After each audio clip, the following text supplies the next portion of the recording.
Esperamos un momento.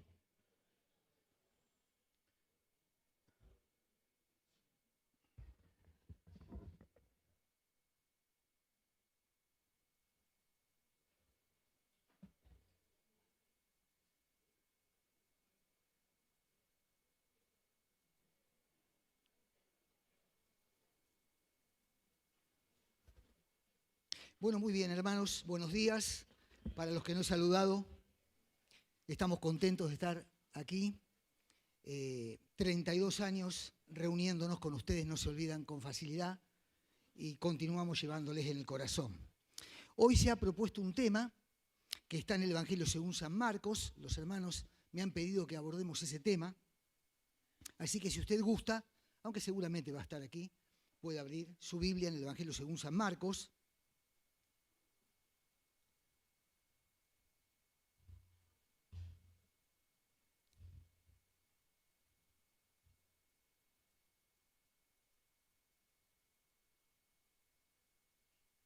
El Señor Jesucristo aquel día había terminado de enseñar por medio de parábolas e intentando buscar un tiempo de soledad con los suyos, buscando un poco de quietud, lejos de la multitud que le seguía cotidianamente, decide cruzar el mar de Galilea. Entonces, muy probablemente, en el mismo barquito que le sirvió de púlpito, tal vez el barco de Pedro, comienzan a cruzar el mar.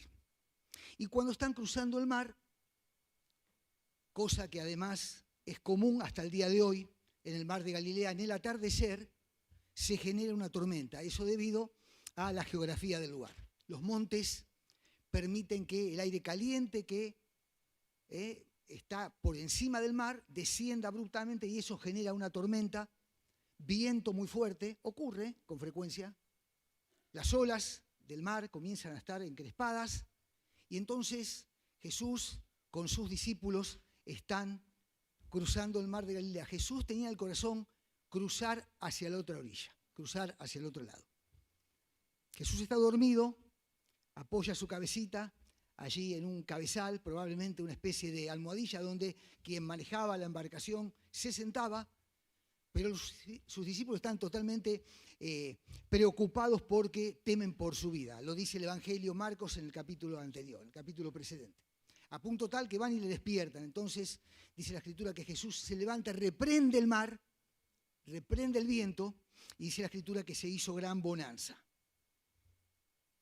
Todavía están mojados, están húmedos, sienten frío. La tormenta los ha empapado.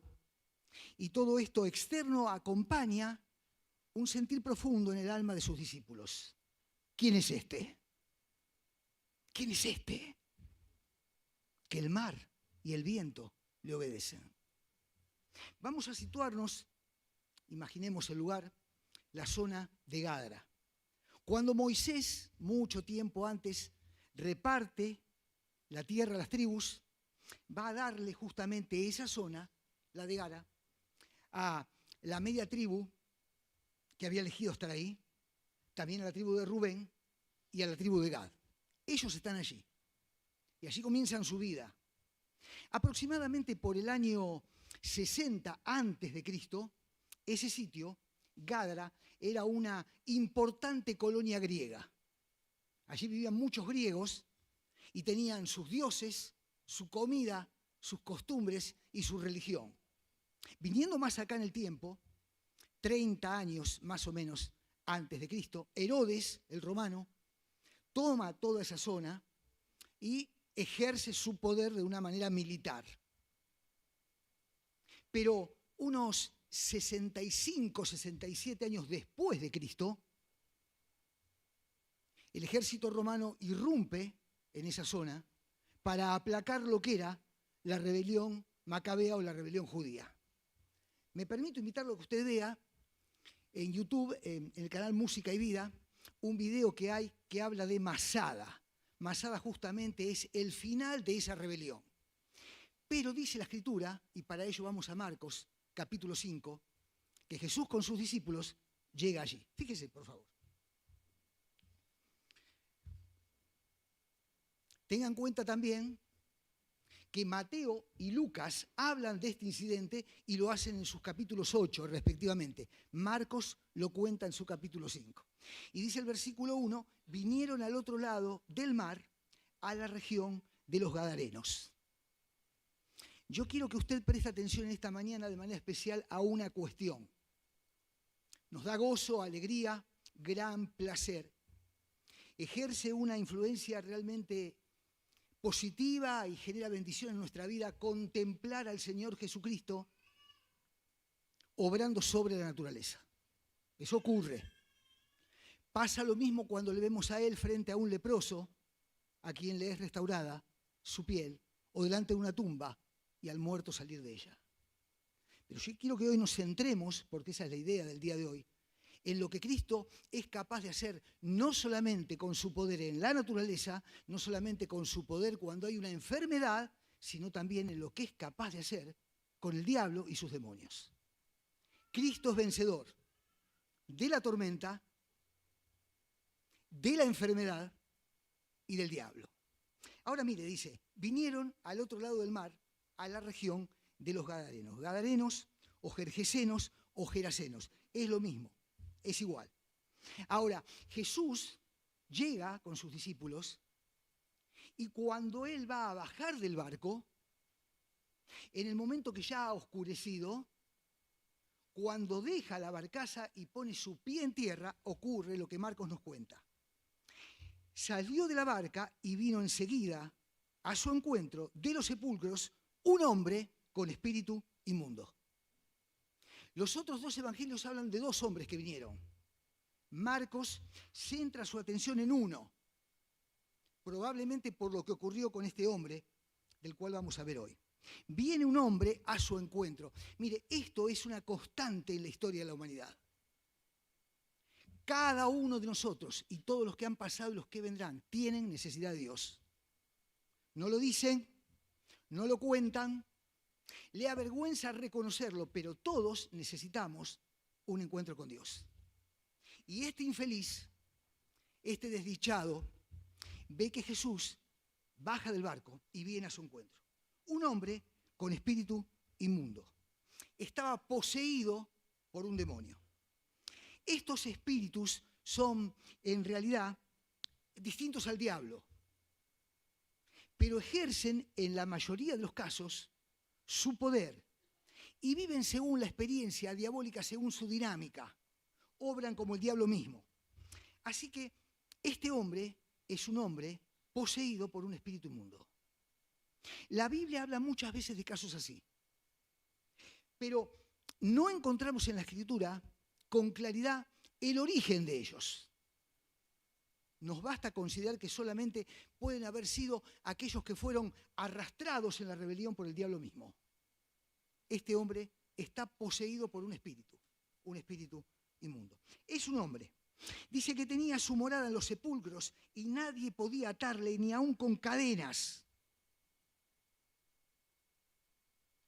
Muchas personas son sujetas por este tipo de fuerzas estáticas cuando han vivido vidas inmorales o, por ejemplo, cuando han buscado satisfacer sus necesidades en el ocultismo o en la magia negra. Fuerzas estáticas los dominan, los aprisionan y generan en ellos un control tremendo, del cual solos no pueden salir. Muchas veces había sido atado con grillos y cadenas, mas las cadenas habían sido hechas pedazos por él, desmenuzados los grillos, y nadie le podía dominar. Usted sabe que la palabra que se usa ahí es la palabra nadie le podía domar. Así figura en el original. Es decir, era como un animal. No podía ser controlado por ningún tipo de freno. En el caso de él, cadenas. Y cuando la Biblia habla de cadenas de oscuridad, de las mismas que se habla en Apocalipsis capítulo 2, habla de cadenas que son irrompibles. Este las rompía. Dice, y siempre de día y de noche andaba dando voces en los montes y en los sepulcros e hiriéndose con piedras. Hermano, este no es un ejemplo de una persona loca. o de un enfermo psiquiátrico. Esto no es una enfermedad. Este está poseído.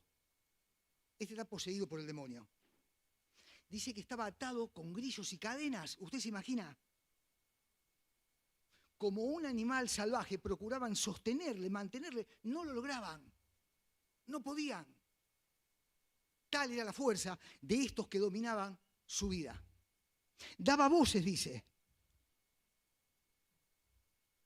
El descanso de la zona se veía interrumpido en la oscuridad de la madrugada con los grillos de este delirante hombre. Los chicos interrumpían sus juegos, asustados por el clamor de este infeliz poseído por el diablo. Él gritaba, él daba voces, él vivía entre las tumbas, en los sepulcros, pero sus gritos se escuchaban. Era conocido como quien era. Me llama la atención que dice, vivía entre las tumbas, entre los sepulcros. ¿Sabe por qué? Porque era como un muerto. Su vida le había sido arrebatada. Además, por lo que leemos, intentaba autodestruirse. Emocionalmente estaba hecho bolsa. Estaba destruido. Es probable que el mismo espíritu demoníaco le llevara a tomar piedras y tratar de herirse para lastimarse, buscando mortificarlo, dañar su cuerpo, hacerlo sentir mal, o tal vez sea simplemente de parte de él una reacción de arrepentimiento por saberse quién es. Quiere terminar con su vida. Dice el versículo 6, cuando vio a Jesús, pues de lejos, corrió y se arrodilló ante él. Qué notable, ¿no?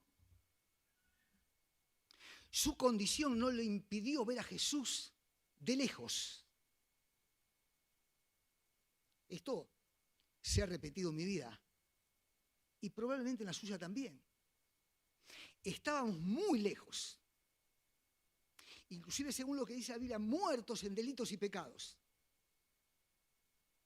Pero nada impidió que veamos a Jesús. Lo vimos de lejos, pero vimos en él el inocente Cordero de Dios. Y este lo ve de lejos. Y al verle, corrió a su encuentro. Y dice el original, y se postró ante él. Se arrodilló ante él. Se arrodilló. Este que sería con piedras, no se sintió tan desprotegido en aquel momento, ni tan poseído. Vio a Jesús y corrió al encuentro de él. Tu experiencia, hermano, y mi experiencia. Y deseamos profundamente que sea la experiencia de algún amigo que nos acompañe en esta mañana, correr al encuentro de Jesucristo. Dios hecho hombre, por quien todas las cosas fueron hechas, por quien todas las cosas subsisten, aquel que fue, que es y que pronto viene a buscar a su iglesia. Corrió a su encuentro. Nosotros como él. Y nosotros como tantos en el mundo, en este día,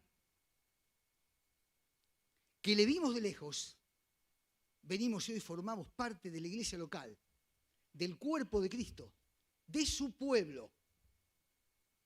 Y podemos decir, y su pueblo en comunión se postra en su presencia inigualable. Y podemos orar a él, decirle, en tus manos llévanos, guíanos con tu voz, te seguiremos hasta que regreses. Esa es nuestra fe, esa es nuestra identidad, somos hijos del Rey. Vino, corrió y se arrodilló. No pierda tiempo. ¿Por qué no corre? ¿Por qué no se despabila? ¿Por qué no deja atrás todo lo que ha intentado hacer? Dios es real. Y hoy se baja de su barco, del barco de la eternidad aquí, en calle Gálvez. Y quiero que usted le vea descender y corra a sus pies y le adore. Y mire, y dice, y clamando a gran voz, dijo, ¿qué tienes conmigo, Jesús, Hijo del Altísimo? Es decir, ¿qué tenemos en común vos y yo? ¿Qué tenemos en común vos y yo? Eso es lo que dice. ¿Qué tenemos en común entre vos y yo? Te conjuro por Dios que no me atormentes. Te ruego, le dice. Te ruego que no me atormentes. Ahora, en el versículo 6 vemos a un hombre, léalo en su Biblia o léalo hacia atrás, que obraba según la conciencia de sí mismo. Ve que Jesús llega y corre a su encuentro y le adora. Pero ante la presencia de Jesús y en la cercanía con Jesús, el demonio reacciona. Lo que se escucha es la voz del demonio. ¿Qué tenés conmigo, Hijo del Altísimo? Es un hombre con dos personalidades. El que pudo ser y el que el diablo hizo que sea. ¿Qué tienes conmigo? Versículo 8. Y fíjese, evidentemente ya el Señor le había dado esa orden al principio. Es que Jesús dice, el Evangelio, le había dicho, sal de ese hombre, espíritu maligno. Pero ahora está allí, junto a Jesús. Sus discípulos atónitos. Es que este tipo genera miedo, se lastima, grita. Todavía cargan sus muñecas pedazos de la cadena. Es un loco, es un enfermo, está poseído. Están realmente preocupados. Jesús le dice, ¿cómo te llamas? Es que no había mejor manera de establecer un vínculo con este desdichado. Jesús se acerca buscando que le conteste con su nombre. ¿Cómo te llamas? ¿Cómo es tu nombre? Y cuando él va a contestarle, malvado y orgulloso y prepotente, el espíritu inmundo le dice, somos legión. Somos muchos. Me llamo Legión. Toma con su voz, el espíritu inmundo, la situación y hace que el espíritu humano de aquel hombre enmudezca. Ahora él manda. Ahora él ordena. Ahora soberbiamente dice, somos muchos. Somos legión. Una legión, 5.000 o 6.000 soldados romanos. Imagínese la fuerza que había contenida en la humanidad de este hombre. Por eso se explica que no podía ser atado con cadenas. Pero hermano, amigo, esto explica también el poder de aquel con quien se encuentra. Aquel que es capaz de ir a la casa, entre comillas digo, del más poderoso, arrebatarle el poder y atarlo. El mismo diablo. Este es Jesús. Este es el Cristo olvidado. Este es el Cristo despreciado. Para nosotros es varón de dolores, experimentado en quebranto, y como no le tuvimos en estima, escondimos de él el rostro. Mas por su llaga fuimos nosotros curados. Y si hay algo bueno en nuestra vida, es la esperanza de vida eterna que ha puesto en nuestro corazón. Jesús. Cuánta gracia, cuánto amor en el Señor Jesucristo. Él le hace una pregunta y le dice, el diablo, somos muchos. Y le rogaba que no los enviase fuera de aquella región. Presta atención, ¿no? Marcos habla del endemoniado, como si estuviera solamente sujeto al poder de un demonio. Pero acá comienza a explicarnos que son muchos los que le tienen esclavo. Le rogaban, dice. Le rogaban. Dice, estaba cerca del monte un gran hato o una manada de cerdos paciendo y le rogaron, mire de nuevo la expresión, son muchos, en una legión. Todos los demonios diciendo, envíanos a los cerdos para que entremos en ellos. Piensen los discípulos, ¿no? El endemoniado dejó de gritar, pero toman el control abiertamente los demonios que están en él. Y a una voz, un montón de ellos claman diciendo, déjanos ir a los cerdos. Hay varias cosas para ver. Para no extendernos, hay al mismo tiempo una cuestión de reverencia delante de aquel con quien están tratando. Le piden permiso a Jesús. Reconocen su poder y su autoridad. Saben en presencia de quién está aquel Galileo. todavía con su túnica mojada por la tormenta en el mar, es Cristo, el Salvador, el Mesías prometido. Danos permiso, le dice. Danos permiso. Cristo ejerce un control total de las circunstancias. Y les da permiso. Les da permiso. Ellos le rogaban, le pedían, dejanos ir a los cerdos. Claro, semejante poder contenido en un hombre, tantos demonios que habían tomado control de su vida, eran capaces de hacer que un hato de cerdos fuera y se arrojase por el barranco. Tremendo. En realidad, todo esto genera en nosotros algunas preguntas que no tienen hasta el día de hoy respuesta. ¿Por qué piden eso? ¿Por qué piden eso? Probablemente piden eso porque quieren demorar el tema del día de su juicio. Ellos serán encerrados con cadena de oscuridad cuando Cristo reine. Tal vez están expectantes y deseosos de que el Señor detenga su juicio y que lo postergue. Se me ocurre que a lo mejor estos espíritus deseaban habitar en personas de manera organizada o en animales de modo organizado. Tal vez querían perjudicar a los comerciantes y los dueños de esos cerdos en ese lugar. Quizás querían generar lo que en definitiva generaron: bronca y rencor y enojo en contra del Señor, porque habían perdido mucho dinero. No lo sabemos. Lo que sí podemos decir, siendo prudentes con respecto a este pasaje, que estos animalitos, tras la orden de Jesucristo, corrieron y se tiraron por el despeñadero. Y murieron todos, los animales, no los demonios. Los animales murieron, los demonios no. Esperan para el día del juicio. 14. Y los que apacentaban los cerdos huyeron y dieron aviso a la ciudad y en los campos y salieron a ver qué era aquello que había pasado. Claro, los empleados fueron rápido a los patrones y le dijeron: no nos van a creer lo que pasó. ¿Saben lo que ocurrió? Bajó uno de un barco con un montón de hombres y le sacó el demonio a uno que estaba endemoniado. Pero los cerdos los perdimos todos. ¿Qué? Los perdimos todos. Todos esos cerdos, no puede ser. Me están haciendo una broma. No, vamos. Vamos hasta el lugar. Y dice que vinieron. Versículo 15. Y vinieron a Jesús. Y ven al que había sido atormentado del demonio y que había tenido la legión. Lo ven ahí, lo conocían. Era una persona conocida. Era un desdichado, era un infeliz. Había perdido su familia.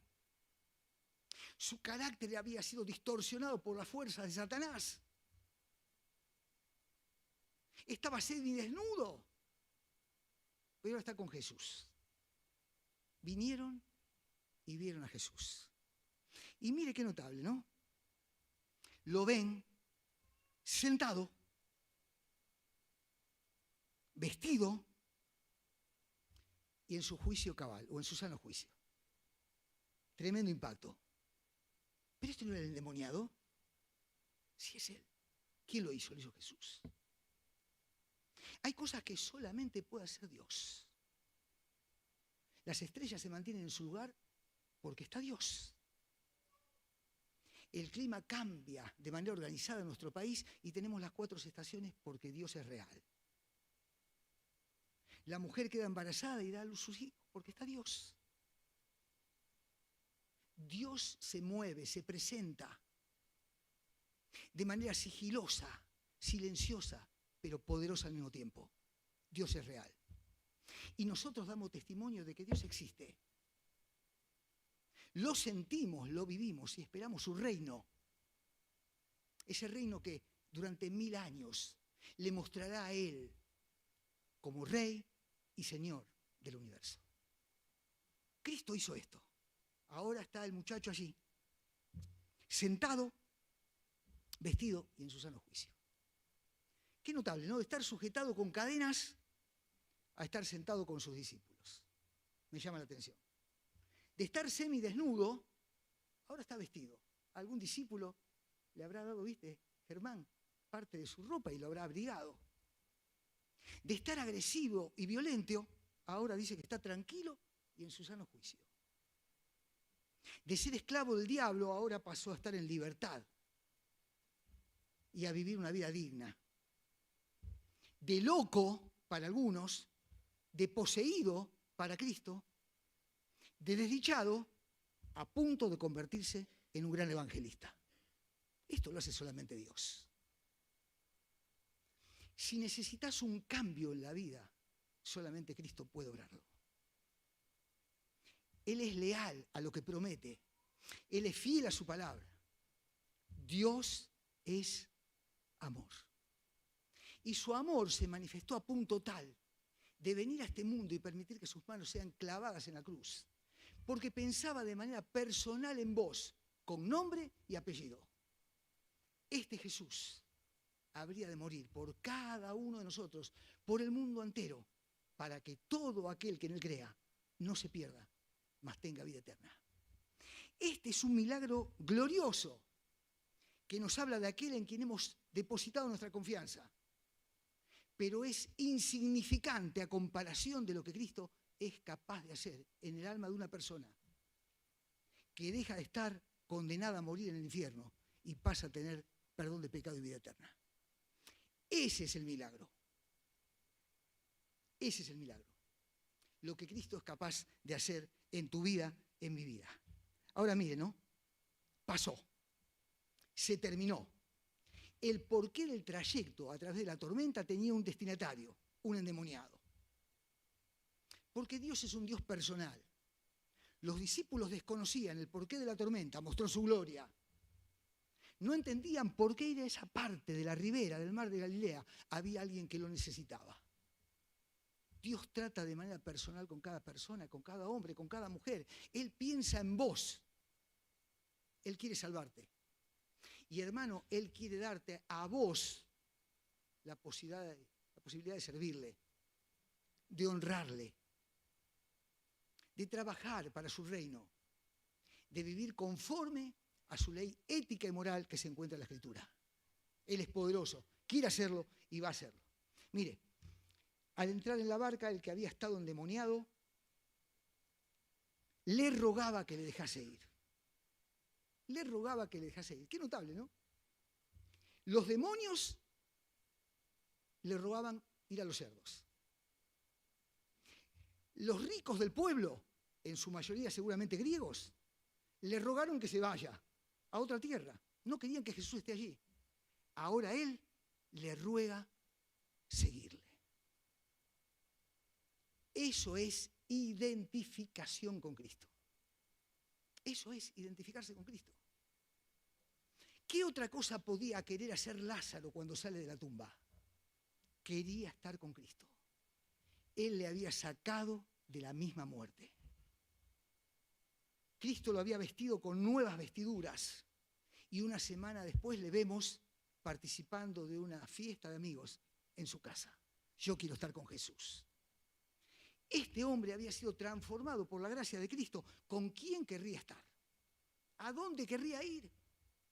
¿Con quién había de juntarse durante la semana? Él dijo, yo quiero estar con vos. Señor, un lugarcito en la barca. Señor, entro. Los discípulos se amontonan un cachito. Dame lugar, Señor, quiero ir con vos. Todavía recuerdo lo que era. Mis brazos lastimados por las piedras. ¿Recuerdan quién fui? Mi garganta lastimada por los gritos que pegaba, poseído. Son el fiel recuerdo de a quién pertenecía, pero tú cambiaste mi vida. Me diste libertad, rompiste las cadenas. Señor, un lugarcito en el barco. Señor, llévame, yo quiero ir con vos. Hay un profundo sentimiento de admiración, de adoración, de gratitud. Él quiere ir. Versículo 19. Mas Jesús no se lo permitió. Hablé de identificación. La iglesia debe identificarse con Cristo. Los miembros de la congregación debemos identificarnos con nuestros amigos y conocidos durante la semana de que somos de Cristo. Y la iglesia acá debe identificarse cada vez que se reúne con Cristo. No debemos perder esa identidad. Y el secreto está tenerlo cerca. Buscarle, obedecerle, dejar de lado las cosas que no sirven, que estorban. Seguir a Cristo. Señor, llévame. Cristo no se lo permitió. Y eso me habla también, ¿no? De que cuando somos obedientes, podemos ser útiles. Él obedeció. No se puso caprichoso, no pataleó, no pudo subir al barco. Y aquella noche vio perderse en la oscuridad del mar de Galilea el barco. ¿Qué se llevaba? Aquel que lo había salvado. Se perdió en la oscuridad. Vagamente se veía la figura de los discípulos. Apenas podía verse los remos que alejaban la embarcación de Cristo. Cristo le dijo, quédate acá. Te necesito acá. Dios le puso en un lugar para que sea testigo de lo que había hecho. La obediencia genera en nosotros utilidad. Cuando somos obedientes, nos convertimos en hombres y mujeres útiles para el reino. El milagro en la vida de este hombre fue conocido en todos lados. Pero su trabajo ministerial, ¿dónde comenzó? En su casa. Porque Jesús le dijo, vete a tu casa, a los tuyos, y contales cuán grandes cosas el Señor, dijo Cristo, yo hice contigo y cómo he tenido misericordia de ti. Identificación, obediencia, utilidad y servicio. Ve y diles. A veces me pregunto, ¿en qué medida me identifico con Cristo? O si soy o luzco igual al resto, a los que todavía no conocen al Señor. Me pregunto también cómo luce la iglesia de Cristo cuando se reúne. ¿Se identifica con la doctrina apostólica? ¿O somos como el resto? Son preguntas que uno se hace. Y que les dejo a ustedes para que ustedes también conversen en casa y procuren encontrar una respuesta a esto. Cristo cambió la vida de este hombre y lo convirtió en el gran predicador de Decápolis. Las ciudades en torno a donde él vivía, ya lejos del cementerio, ¿viste, Miguel? Escucharon el mensaje. Este fue el gran misionero que tuvo la zona. Cristo le transformó, Cristo le cambió. ¿Qué hago yo? ¿Qué soy capaz de hacer? ¿A qué punto ha llegado la conclusión de mi gracia para con Él y de mi amor para con Cristo? De que estoy dispuesto a identificarme con Él cada día, a vivir en obediencia, a ser útil y a convertirme en alguien realmente valiente y valeroso para el ministerio, en el lugar donde me ha puesto. Dios nos pone en un lugar. Ese sitio no tiene que ser descuidado, abandonado ni tenido en poca estima. Fue su gracia la que nos salvó y nos puso allí. Sirva a Cristo. Hónrelo con su vida. El endemoniado, símbolo de los hombres y mujeres sin gozo y sin paz. En Cristo, el poder de Dios para cambiar vidas. La compasión de Jesucristo viene y llega hasta nuestros días y retumban en nuestros oídos sus palabras. Venid a mí, todos los que estáis trabajados y cargados, que yo os haré descansar. ¿Necesitas descanso? Cristo puede dártelo. ¿Necesitas ser liberado de las cadenas de esclavitud, de los vicios, del mal? Cristo puede hacerlo. Hermano en Cristo, hermana, ¿querés vivir una vida poderosa? Deja tu deseo en las manos del Señor. Él lo va a hacer. Una actitud gloriosa. Poder de Dios ante la naturaleza. Su gloria restaurando la vida a los enfermos. Y un poder eterno sobre el mayor de nuestros enemigos, que es el poder satánico. La misión de un convertido. Testificar las grandes cosas que Dios ha hecho contigo. Yo me imagino que Dios ha hecho en tu vida grandes cosas. Si no estoy convencido que no has prestado atención todavía, el trabajo que te dio, la salud, la familia, la esposa, los hijos, la iglesia, son regalos de Dios. Considerar lo que ha hecho en tu vida te motivará a vivir de una manera que le honre. Contar, hablar, expresar. ¿Qué cosas? ¿Qué cosas? ¿Qué le predicó Pablo a aquellas mujeres que se reunían en un costadito en Filipo? ¿Cuál fue el mensaje transformador? Sigue siendo el mismo. El Dios de la gloria se hizo hombre y habitó entre nosotros. Y alguno de ellos pudo escribir y vimos su gloria, gloria del unigénito, lleno de gracia y verdad. Vino, estuvo, murió, resucitó, reina y espera el momento para venir a buscar a su iglesia. Mientras tanto, el tema que fue propuesto hoy nos lleva a reconsiderar quiénes somos, en quién creemos y qué es lo que espera de cada uno de nosotros. Que el Señor les bendiga. Seguramente algún hermano va a terminar con oración.